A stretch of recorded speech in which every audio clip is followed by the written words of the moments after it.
And welcome to the Pitboss Review, number 9. Surfing the age of quarrel, the average men against the downward turn of an increasingly more corrupt and degenerate society. This is Pat Pitboss with the Pitboss Review, and thank you for coming out. Today, it's a weird one. It's been an interesting week. There's been some ups, there's been some downs, there's been some lefts, there's been some rights. And as usual, I am floating around various different corners of, the intellectual internet dark web. And I am involved with a number of different cultures in the fringe areas of society. I used to be involved with a lot of woke culture. I used to be involved with a lot of social justice activism. Used to be involved with the BDSM community and the queer community to a large degree. And I saw some strange developments happening there. And, just like the average rational individual, I really stood against totalitarianism. I stood against these oppressive systems of the kyriarchy, like everybody holding us down, which would be the patriarchy would be one, or these intersecting levels of oppression. And as I've gone on and as I continue to be part of these communities, I saw so many people participating, and not in misogyny, obviously, because that's what they say the culture is run by, is a misogynistic patriarchal culture. But what I did actually see in my communities being social activism and queer civil rights movements was a movement towards what is known as misandry, hatred of masculinity, hatred of men. And I just wanted to talk about that a little bit today, about masculinity, the principles of masculinity, what has happened to men, what is happening to men, what is good, what is bad, what is healthy, what is toxic. And all of these things are super valid to talk about. And I think we need to, because a person has to be an utter idiot to not recognize the existence of toxic masculinity. Kind of like you do need to be a bit of an idiot to not recognize that, cisgendered white heterosexual males do have a modicum of privilege in a society largely propagated and built and sustained by cisgendered heterosexual white males. So toxic masculinity, I think to get to the root of this, we need to talk about definitions. When I was in high school debate, we always talked about how in order to go anywhere with a discussion, we need to establish our definitions, all right? So when we talk about definitions of toxic masculinity, we will need to establish what the definition of toxic is and what the definition of masculinity is. And unfortunately, people, they act like they're implicitly understood. They're just like common knowledge. And then they will talk about words like masculinity and toxicity and gender and biology like it's common knowledge without actually talking about what they're defining these terms as. So for the sake of and I'm doing this off my memory, okay? So you're going to have to give me a little bit of, grace here and good know that I'm approaching this discussion in good faith. But my understanding of the word toxic essentially means that which is poisonous or dangerous, that which can cause injury or death if left unaddressed. So that could be, behaviors or substances or environments that would basically be poisonous and detrimental to healthy relationships and behavior and existence. So toxicity equals danger and poison, right? So, but then we get into masculinity. And what exactly do we define masculinity as? And I know there's this big movement in progressive social culture that says that all gender definitions and all genders are fluid and social constructs. Well, yeah, sure. And so is murder. Murder is a social construct. Lots of societies before civilization didn't have the concept of murder. You killed anything that you could kill, right? So everything's a social construct. But you know what isn't a social construct? Hormones are not social constructs, and the effect of hormones on the human animal, these are not social construct. As you transition, let's say hypothetically you wanted to become a man and you were born a woman, you would need testosterone in order to make that happen. And this is the common hormone therapy for gender-affirming care. Well, the testosterone hormone is the dominance hormone. A person with an excess of testosterone has an elevated level of stoicism, of aggressiveness, of dominance. So those are masculine traits. Like stoicism, aggression, dominance in excess obviously become poisonous and toxic to an environment or for relationships. But a healthy amount of stoicism, aggression, and dominance are necessary for any organic organism for survival in a potentially hostile environment. Now, conversely, we cannot argue that the feminine principles of nurturing and emotionality and, sustenance, these are feminine principles that are usually going to be found with an excess of estrogen in the system. So let's say a man wants to transition towards being a woman. He takes estrogen, right? He tries to reduce his testosterone levels and amplify his estrogen levels. So these principles of masculinity and femininity are not limited to a social invented construct. They are very defined. And we can go back into traditional societies, old school traditional societies, whether it's, ancient Chinese philosophy or, Judaic mysticism. And we can take a look at like 7,000 years of history that are talking about what yin represents and what yang represents, what the expansive, exploring, conquering element of masculinity, the expansive aspect of masculinity, and then the calming, the ceasing of the expansion, or even the welcoming aspect of femininity, yin and yang. These have been addressed for thousands of years. And it's funny because social activism within the last 40 years has basically turned all of that on its ear, which I find excessively ridiculous. So if we want to talk about masculinity, we cannot deny that our genetic imperative, every organism has an imperative to survive long enough to procreate its genetic material and to continue on its existence, its lineage. At least every biologically adaptive organism that isn't destined for extinction. In our species, masculine and feminine principles guarantee that.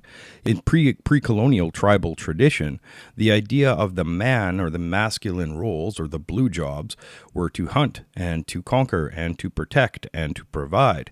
And then the feminine roles, regardless of whether they're inherent with our gender or not, were to keep the home maintained and to protect children or to nurture the children while the man protected them. The job of the father, it was the principles of resilience, the principles of overcoming challenge. If your child falls down, the father's job is not to pick them up and coddle them and say, "Oh, are you okay, honey? Oh my God, you fell down." It's to make sure they aren't injured and to teach them the lesson to dust themselves off if they are not injured and to keep going through hardship. This is the masculine principle. And increasingly, I see that being written as toxic without people really realizing that it isn't dangerous to society to be teaching people some resilience and overcoming challenge. What is dangerous to society is teaching people that they don't need to overcome challenge and they need to succumb to anything that makes them uncomfortable and cry about it and wait for an authority figure to fix the problem as opposed to being self-resilient enough to fix the problem themselves.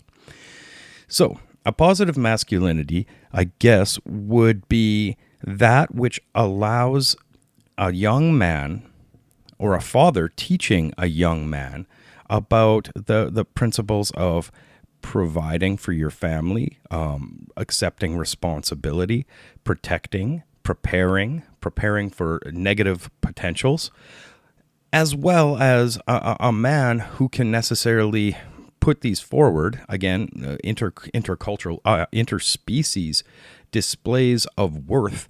It's basically a buyer's market when it comes to procreation. So the men usually are the ones that need to display themselves and to peacock. Literally, it's the male peacocks with all the plumage.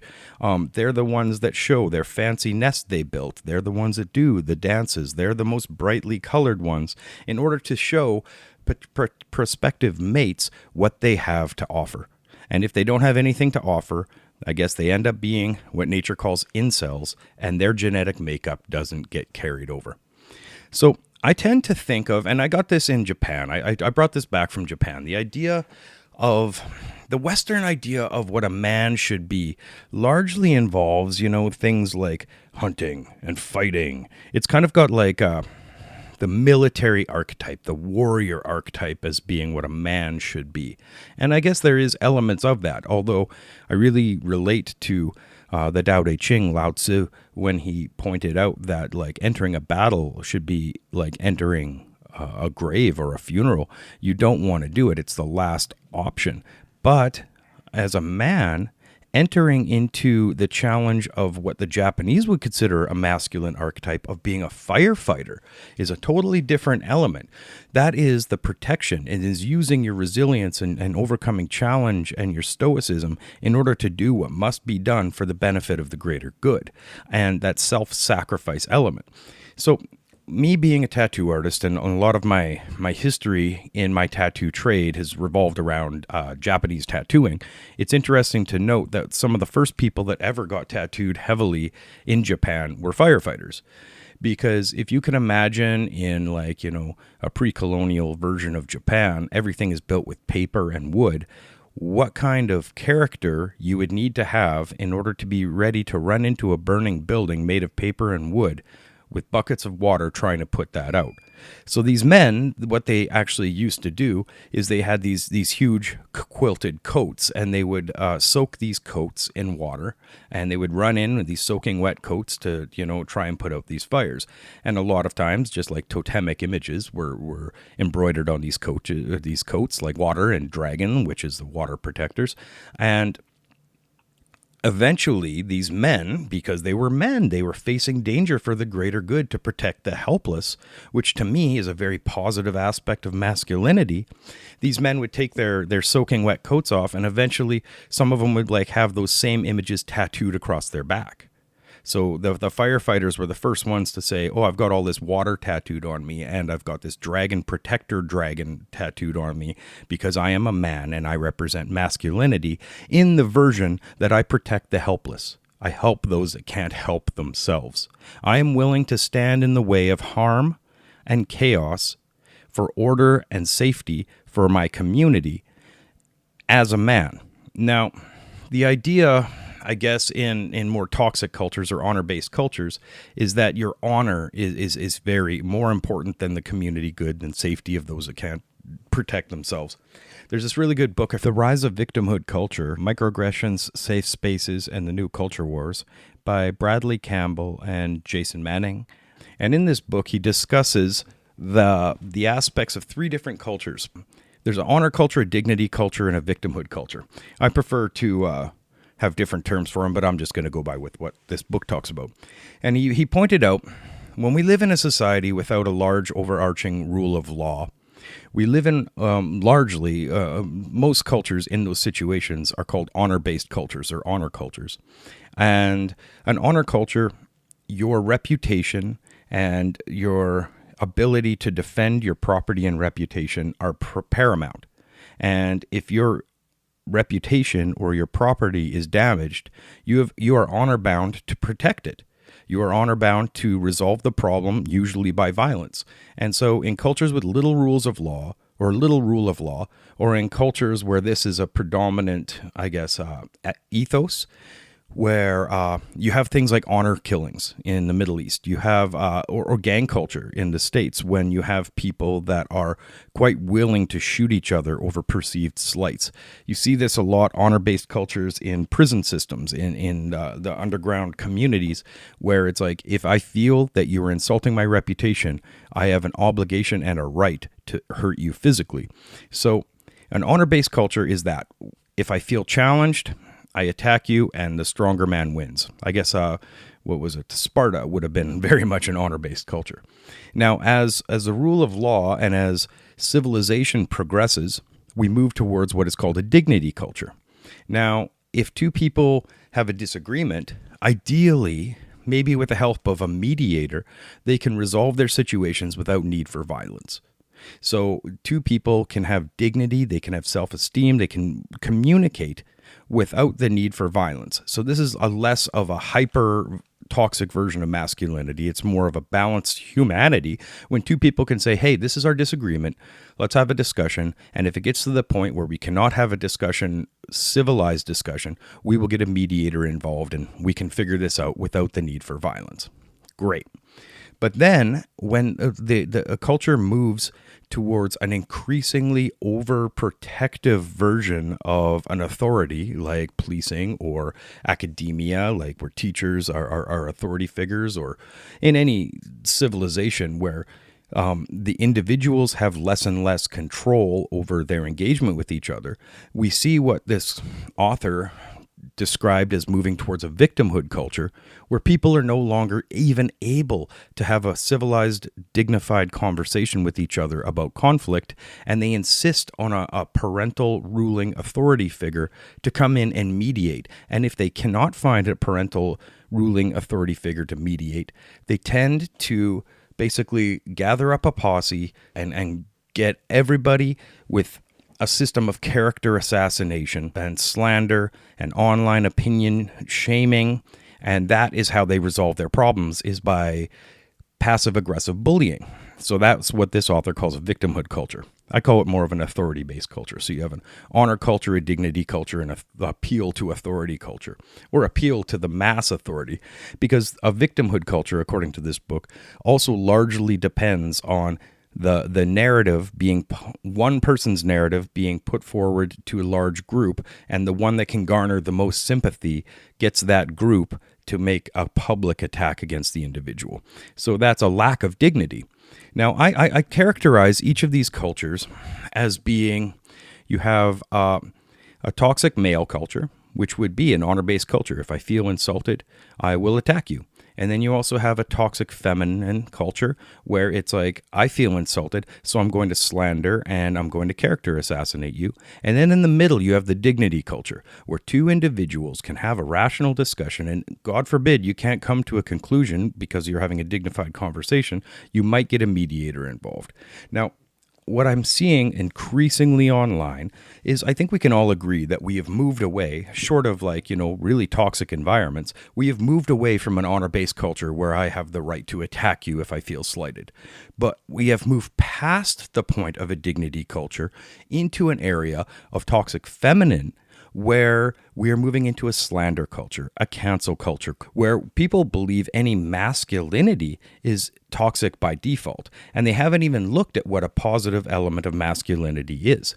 Now, I would say that a balanced version of masculine and female, you're not going to be an androgynous, non-binary individual that's got this exact same amount of assertiveness as you do submissiveness. You're not going to be an individual that's completely balanced on your emotional well-being and your rational logic side. So you're going to have an imbalance if you're masculine, depending on the degree of imbalance that you have, or an imbalance if you're feminine. Let's say 60-40. You are more rational than emotional, or you are more stoic than you are reactive. And that would be a masculine thing, because there's certain jobs that we have allotted culturally, historically, traditionally. We have hunting. We have self-defense of the individual, the family, the tribe, the community, the city, the nation. We have enforcing social etiquette and communal laws. You need the rough men that are willing to do the monstrous thing for those that are unable to do the monstrous thing to protect the society against greater monsters. I have a really good friend, and he's a security specialist. He worked doors, nightclubs. He's also a PPCT, pressure point control tactics instructor. And he pointed out in a seminar that I went to one time that a principle that I thought was very, very interesting. He said, as security personnel, but this also carries over to any man with his family, you are the last line of defense. You are the line in the sand that says this line cannot be crossed. Because if you are able, as a toxic, chaotic, oppressive influence, to get past this line to all of the people behind me, I am the strongest one standing that line to protect this from whatever atrocity that you would commit on people lesser than me, weaker than me. So as a positive male role model, or as a positive male, you need to be the one that stands against the danger and chaos in society to protect those that are unable to protect themselves. That's a pretty simple principle. Now, where does this come from, and where does it go? Obviously, I love the idea of the firefighter archetype versus the toxic military combative archetype. That person which is willing to sacrifice his own safety, his own well-being for the greater good, for sure. You want to protect and provide and prepare people for what might actually happen.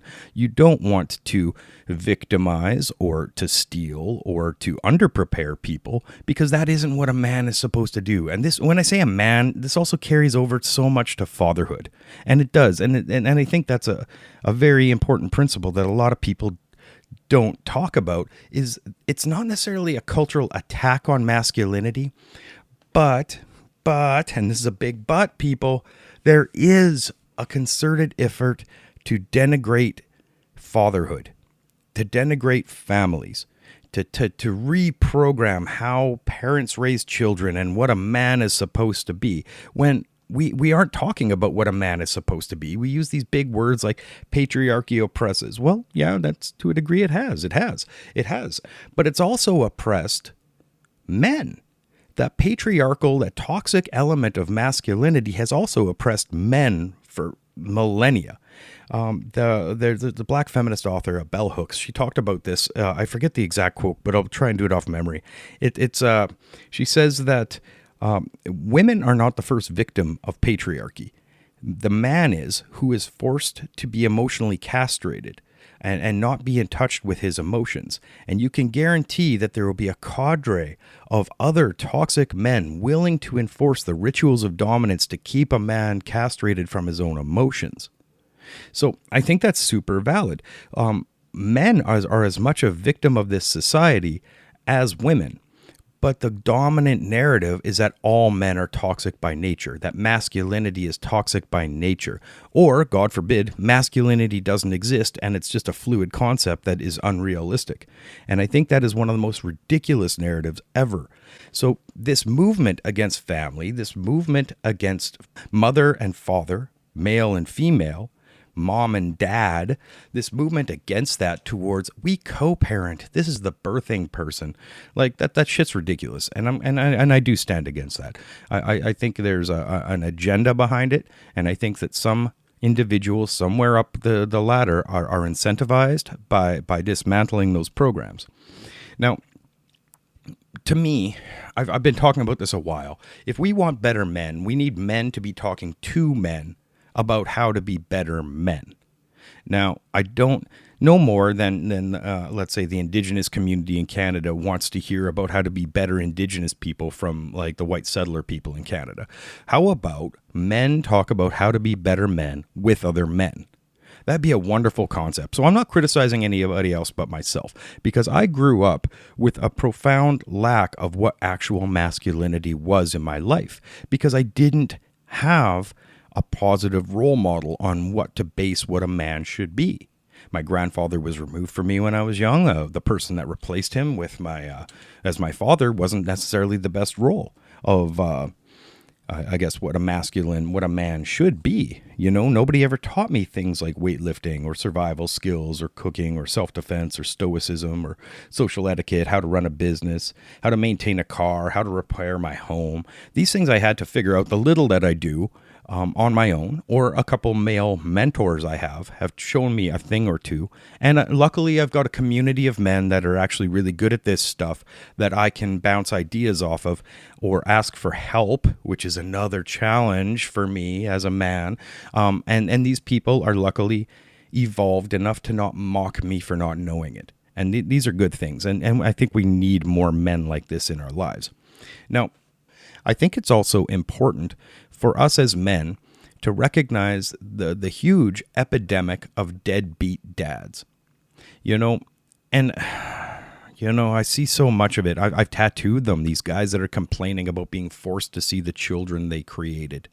Or I listen to single moms whose fathers or the donors of the sperm that they created their children with just disappear. They just disappear. They've got none of the concept of, I guess, compartmentalizing their lower self for their higher self, sacrificing some element of their selves for the greater good, which is legitimately what fatherhood is.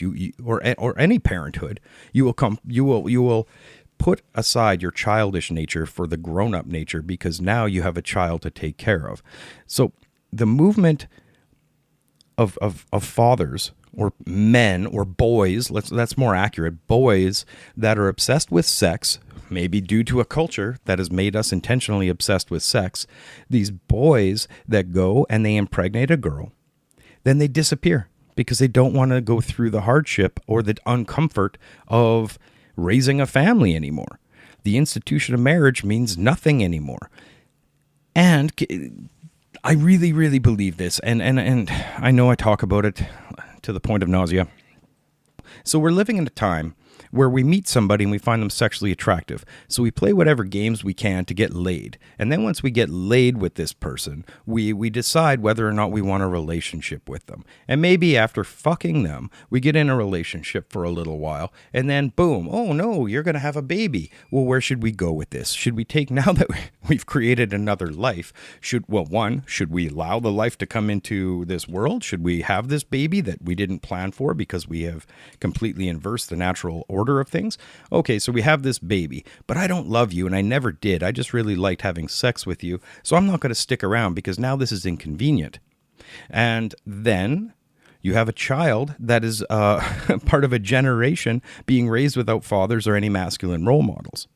So let's invert this order now. Let's go back to a tradition where you meet somebody and you find them attractive, but you have to spend time to get to know them first. And God forbid, if you spent a year getting to know somebody before you have sex with them, maybe, just maybe, you realize that they're douchebags and you don't want to be around them. Or you find out that there's a depth to them. There's different dimensions to this individual and you really like them as a human being, not just a hole to stick yourself in. So then you aren't just creating a child for no reason, accidentally. You aren't just having sex with somebody for entertainment. You're actually having sex with somebody that you're interested in. Or even better than that, you get to know somebody for a year or two and you propose to them and you make a commitment that we're going to build something greater together. We're going to have a family. We're going to build a household. We're going to, maybe pool our skills and our resources and build a future. And, maybe have a few kids where we can give them a future and our entire family will prosper in the long run because this is a goal. This is a long-term goal. So then you get married and you have sex for the first time with this person that you really like after you get married. And holy cow, that was really fun. This sex thing is fun. Let's investigate this sex thing with this person I like. And then you have a baby. Okay, so we had a baby. This is a new aspect of our life. But maybe we still like having sex with each other because we took that time to get to know each other. So you have a few babies. And eventually the sex stuff kind of wears off, but you have a family now. So that family becomes your priority. Now, who's to say what the long-term effect would that be? Maybe you get wandering eyes after a few years, but at least you've committed to a little degree of having a family. And if you do get wandering eyes, that is an aspect of yourself that you need to put on the back burner for the greater good of raising a functional family. Now, that is how tradition worked. And we've inverted tradition. If you listen to the last podcast, I talk about the principle of inverting tradition. We've turned the opposite of that into good. And that is bad. So now instead of getting to know somebody before you decide to make a child, you have sex with them and possibly get them pregnant before you even get to know them. The order has been inversed, and that inverted order is completely the downfall of Western society. We have a generation of young people that are now filling the universities. They're writing the peer-reviewed journals, a generation of children raised without fathers, and a generation of people without any masculine role models. Nobody dusted them off when they fell in the dirt and said, you know what, you're good, keep going. No, they had a generation of parents that picked them up and carried them back into the house and wrapped them in a blanket and gave them chicken soup if they scraped their knee.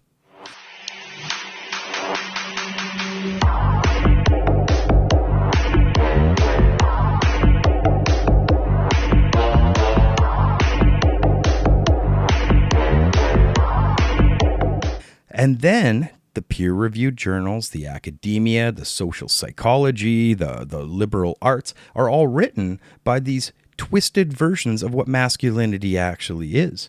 And anybody who comes at them with a firm, stoic energy is automatically considered a bully. Anybody who challenges their ego boundaries is automatically considered a bully. And in a single generation, this has happened. Now, who's to blame? A lot of people will blame feminism, and you know what? Maybe feminism had something to do with it, because maybe the increased masculinization of women created a feminization of men that didn't want to endure hardship. Once again, the ladies, they felt they'd endured hardship for a very long time under the boot heel of patriarchy, so they wanted to get out under the boot heel. Well, guess what? Then the men decided, I've been victimized too, so I don't want to live according to these rules either. And everybody's free to do whatever they want, and nobody needs to compartmentalize or to relegate their lowest impulses to fuck everything that moves, or to run around and get drunk, and to never give up their childhood impulses for the greater good of a family. So you have 30-year-old moms that don't want to grow up anymore. You got 30-year-old men. Oh, fuck, here I am. I am that guy. I am that guy. I'm 48 years old, and I still want to act like I'm in my 20s. I have a baby mama over here. I'm doing my best to raise a daughter as a single parent half-time, or a half-time parent. I'm not single, but a half-time parent. And so an entire generation, one generation, we're talking like 40, 30 years, has dismantled a functional system that's been in place for 6,000 years. And now we have some of the most fucked up situations of people that don't know how to engage with each other. We don't know how to engage with each other. We don't know how to be men. We don't know how to be women. And there's an ongoing narrative as a repercussion of this situation, which says there's no such thing as men and women. There's no such thing as boys and girls. You can be whatever you want, willy-nilly. No, you don't need any litmus testing. You just pick and choose and run with it. And if you say otherwise, you're an oppressive relic of a bygone era. Oppressive how? Oppressive how? I almost walked out today, and I'm crying in the back room right now, and I almost cried on the floor. It's just, I'm like a full-time student. I get scheduled for 25 hours a week, and then on weekends they schedule me the entire day, open to close. I'm on the schedule for 8.5 hours, both Saturday and Sunday. I'm like 3.5 hours into my shift. There's so many customers, and we have 4 people on the floor all day. Only 5 people were put on the schedule, and somebody had to call out. And there are 4 people running the whole store, and there's so many customers, and there's possibly scheduled 5 people. We only have 13 people employed at this store, and there's so many customers. And they're good. Because there's so many mobile orders, and I need to get through all of them, and then people are yelling at me because I don't have their orders ready, and they don't know what to do. And a customer was misgendering me today, like really badly. I didn't have their order ready, and so they were just like talking to each other, and they're like, she's clearly incompetent. I have a full mustache and beard. What the fuck? I don't get accommodations for being neurodivergent. I can't use, people get mad at me for using my sick time.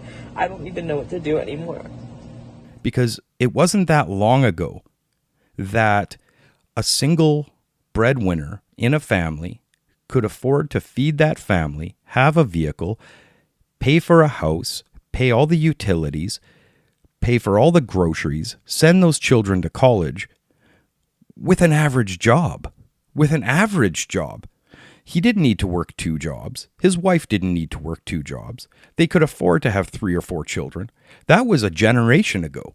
And within one generation, we're at the point where some people will never even be able to afford their own mortgage. So you tell me which version of Western society is great. Because I don't see it being the greatest right now. So recently in our community, there's this man, and I use the word very loosely, but, to the progressive left, he is characteristic of what all men are like. And, if you say, no, not all men, that's the same thing as saying all lives matter to these people. You're the worst bigot in the world. You're a misogynistic, heterosexual, heteronormative apologist. And you're not allowed to say, oh, well, not all men are like that. You're not allowed to say that because then you are victim blaming and you are minimizing. So there's this guy, he's walking around, this douchebag, I'll use that. His douchebag's walking around our neighborhood, central areas of our city, and he's harassing women. He's blocking them into parking spaces, and he won't let them leave until he intimidates them into trying to get phone numbers. He stalks women. He finds where they live. He finds their phone numbers. He finds where they work. He shows up unannounced trying to gift them. He harasses women, following down the streets, asking for phone numbers, asking them to go for coffee. He won't take no for an answer. He's persistently harassing woman after woman after woman after woman after woman. And it's ridiculous. We're talking probably a conservative estimate of like 20 to 30 women that we've engaged with that have been harassed by this man in our community. Now, you really have to wonder, and like we're in the process, me and my family and my place of work, we're in the process of outing this guy, educating the public, trying to stop this guy's behavior, right? And this isn't coming from a feminist perspective. This is coming from a rational masculine perspective. And at the same time, I'm trying to talk more of the buddies with the more toxic elements of masculinity from finding him and beating the shit out of this guy just for what he's done. He hasn't hurt anybody, but he's definitely intimidated them. So in the process of this, we're letting the police know, we're engaging, we're educating the public, we're encouraging everybody to put in police reports about this dude. This guy is one of the most twisted versions of what a man thinks a man is about. And I wonder, short of obvious psychological issues, where he gets the idea that this is an acceptable behavior as a man, that you can harass and intimidate and corner women and pressure them into paying attention to you, giving up their time, energy, or God forbid, and eventually giving up sex. Like if this guy's this much of a red flag with just engaging with somebody, imagine when you try to say no to something more serious, right? So where does this guy get this version of what a man should be? Well, everything about this guy, to me, screams porn addiction. It screams somebody who can't differentiate between the content that is being put out by profit mongers for entertainment, I guess, where you can meet a girl at a bus stop and convince her to get into the back of your van, and then these guys run a train on her and you throw some money at her, and that's real life. I literally, this guy, he believes it, that this stuff is real. I almost guarantee it, that he thinks that he can go up to a woman on the street, start complimenting her in the most superficial way possible, and she's suddenly going to want to have sex with him. Where else does this narrative play out? Except on the internet, except on pornography for profit. I worked with a guy one time delivering furniture, and this guy legitimately was in the same boat. He felt that, we should pull over by a bus stop if there's any girl waiting there and offer her a ride, and then we'll get laid. And I asked him, I'm like, dude, that's not real life. What are you talking about? That's not how life works. He's like, no, man, it happens in the porns all the time.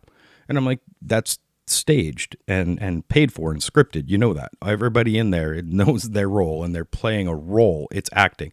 He was completely oblivious to the fact that this was all just staged unreality.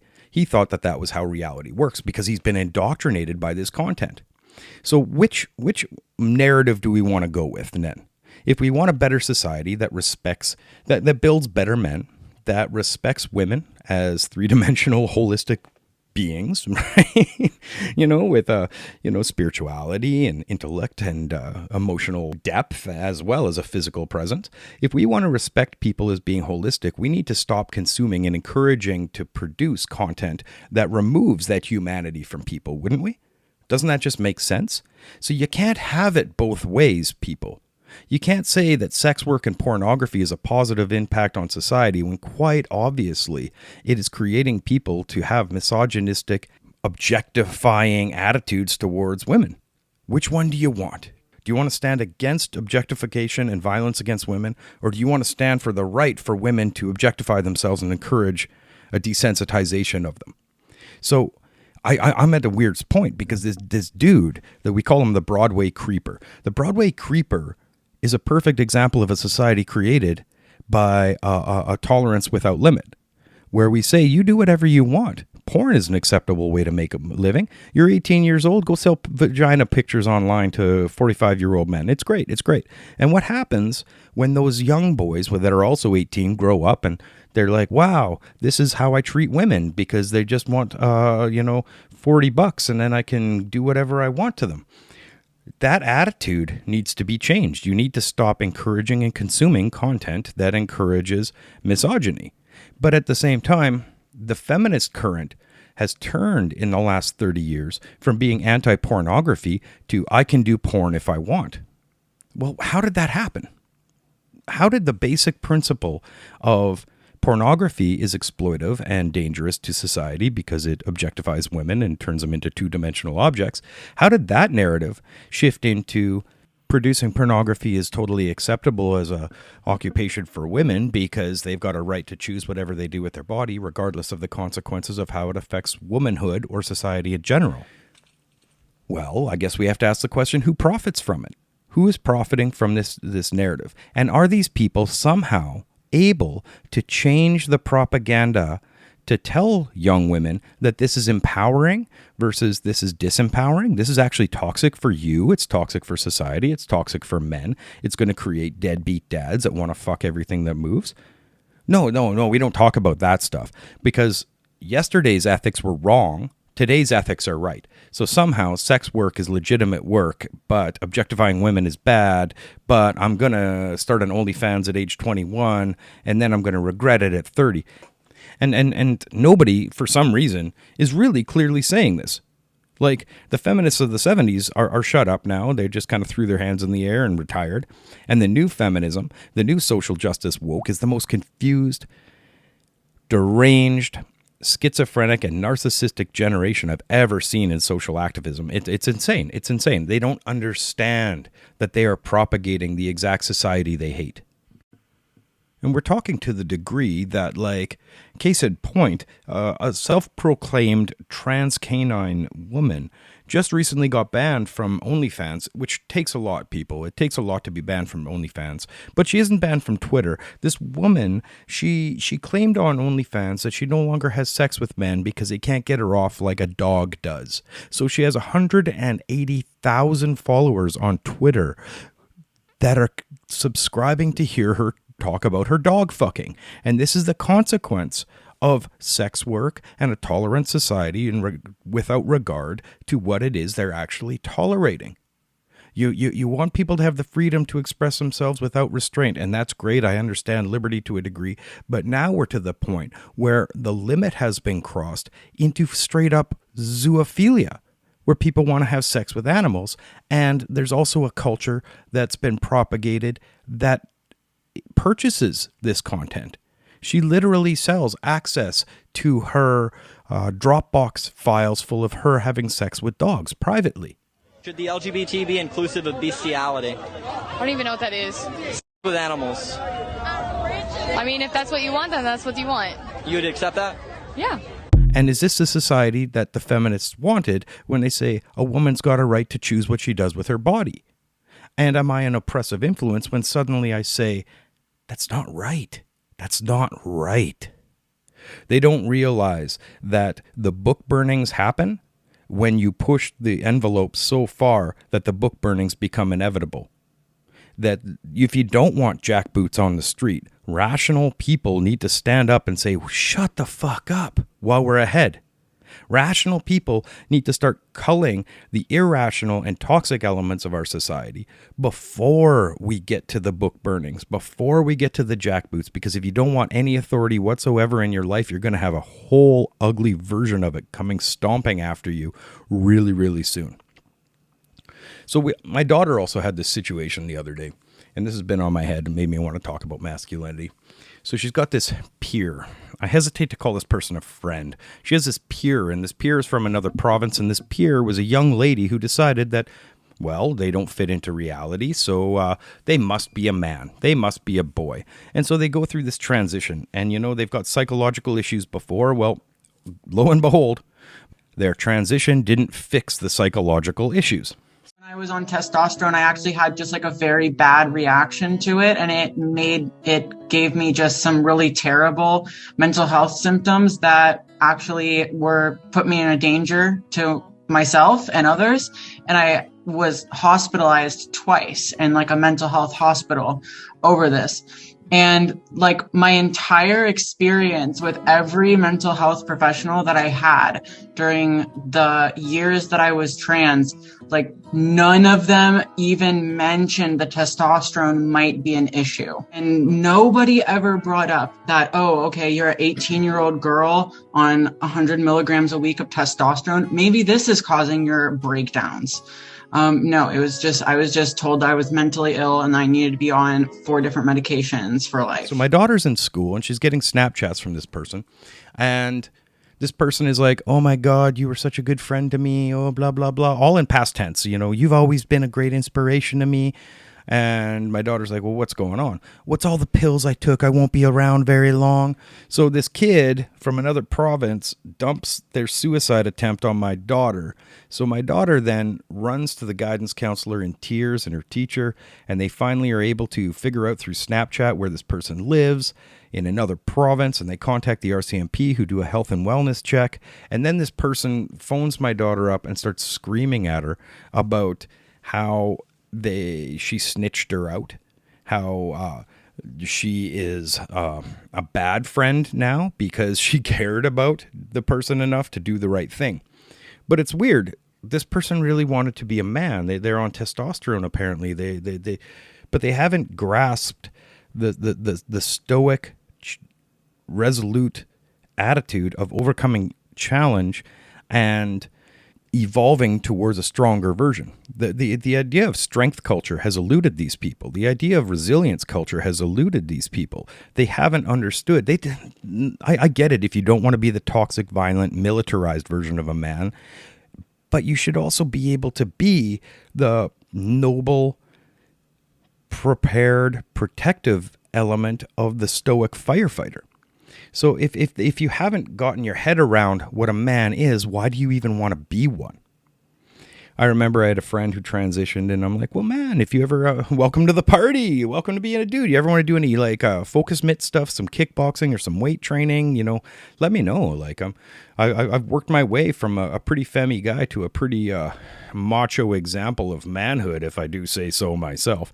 Enough that I'm willing to say, hey, man, welcome to the party. If you want to learn to be a bit of a man, come hang out. No, I just want to do my thing and like hit on girls as a girl with a beard. Really?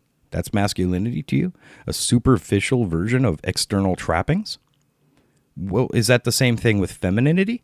So if all of a sudden you just do the superficial external trappings of a woman, you go shopping and you look pretty and you wear makeup, suddenly that makes you a woman? What is femininity? What is masculinity?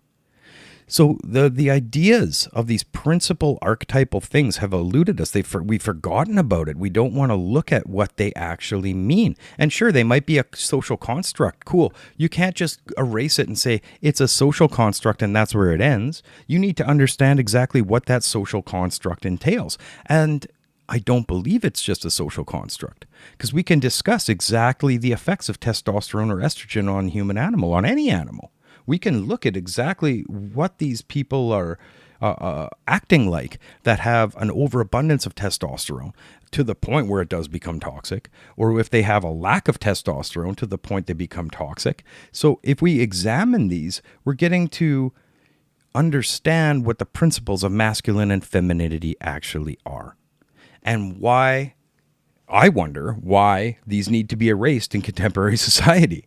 We get to the point where like we're told that all people have periods. There's actually this the Transcultural Mindful Alliance, the TCMA. They recently put a news report out that tried to tell us that a period is a state of mind more than an actual state of being. Really? A period is a state of mind. So I can say every time I'm in a crusty mood for whatever reason that I'm just PMSing. That's a nice little option to keep in my back pocket, don't you think? Because masculinity and femininity aren't real according to these people. Now, if you take a look at the right brain, left brain, you have an insightful, abstract thinking, emotional side, which I believe is right-brained. And then you've got a logical, rational, stoic, or not stoic, analytical side of the brain, which is largely, accounting versus art, science versus poetry. And these two elements are also mirrored in the traditional ideas of what male and female principles are like. Now, we can't deny that, but we can continually say, I guess, putting labels on those are inaccurate.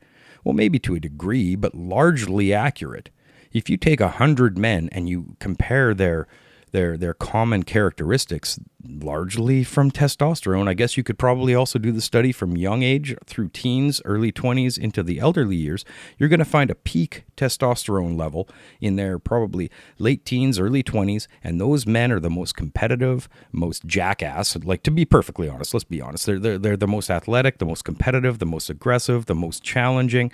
And then when you get past that hump, you kind of end up being your testosterone levels drop and you get a more balanced version. You start becoming more emotional and a balanced version of humanity. And those hormonal differences are real. What they do to the male and female body are real. And we're forgetting this all the time. Now, the movement of young people, I get it. The movement of young people towards the... It's basically rebellion. It's the new rebellion. And my age, we got combat boots. We put a safety pin through our ear. We spiked our hair, leather jacket, and we said, fuck society. And at their age, they're questioning the gender binary. And that, I guess that's valid. I guess it's valid. But what isn't valid is the rewriting of reality. The rewriting of reality. And if you feel weird, I don't know any young woman who doesn't feel weird when they start hitting puberty. In my entire life, like, I'm almost 50 years old, almost every woman I have ever met and every young lady I've ever met was not stoked when they got their first period and realized for the rest of their life that they're going to have a period. That must suck. And I guess I've got the privilege as being a dude that I don't have to deal with that. Now, that being said, if some manipulative twat came along and said, well, that you don't need to do that. You can just transfer your gender, take a different hormone. You won't get periods anymore and life will be dandy. But they don't clue them in that this is going to damage them for the rest of their life. And God forbid, you may not know at age 13 that you want children at age 33 or age 28 when your biological clock starts ticking, that you might regret those decisions at an early age. Then that's incredibly manipulative. It's manipulative for social engineering. It's manipulative for profit. It's manipulative as a culture, as is the dismantling of masculinity and the demonization of masculinity, where young men don't know how to act like young men because their fathers are not in the picture. Or God forbid, their fathers don't know how to act like men because they didn't have proper mentorship.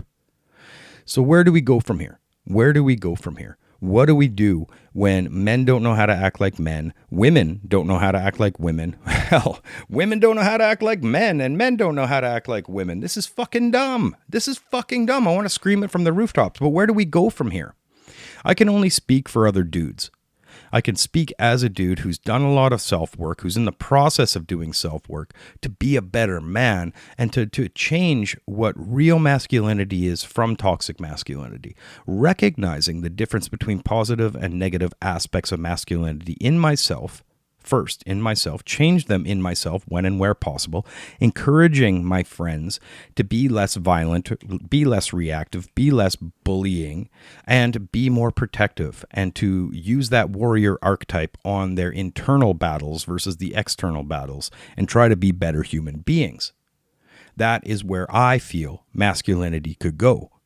But that being said, a core element of masculinity is boundaries. To say no, even though somebody is trying to push you. And unfortunately, that is being stripped away from us, where we can literally say, men don't act like that. And we don't have somebody breathing down our neck saying, that's the problem with society. You can't say what a real man is. Yes, we can. It's there. And so I believe when it comes to masculinity, we need to establish what is good, what is bad, what is right, what is wrong, and respect it. Just like we respect a lot of tradition and the order built by men with bleeding hens that these people are so eager to throw in the gutter. Now, many find this teaching difficult, not least because it asks us to question our very mode of being. And perhaps because it asks us to question an ideology in the form of modernism. that has become so set in our minds that any other way of being seems in some sense fanciful and unrealistic. However, the teachings of the traditionalists should not, in any sense, be taken to mean that they seek, as it were, to repeat the past, or indeed simply to draw a distinction between the present and the past. Theirs is not a nostalgia for the past, but a yearning for the sacred. And if they defend the past, it is because in the pre-modern world, all civilizations were marked by the presence of the sacred. As I understand it, in referring to tradition, they refer to a metaphysical reality and to underlying principles that are timeless, as true now as they have ever been and will be. And by way of contrast, in referring to modernism, they refer to a particular, though false, definition of reality, a particular, though false, manner of seeing and engaging with the world that, likewise, is distinguished not by time, but by its ideology. I don't want to go off too much longer. I probably will touch on it in future podcasts. Thanks for coming out. This has been Pitboss Review again. Love you guys. Peace, love, and granola. Subscribe, like, share, comment, ask questions. I'll address them in future episodes. Thank you very much. Bye-bye.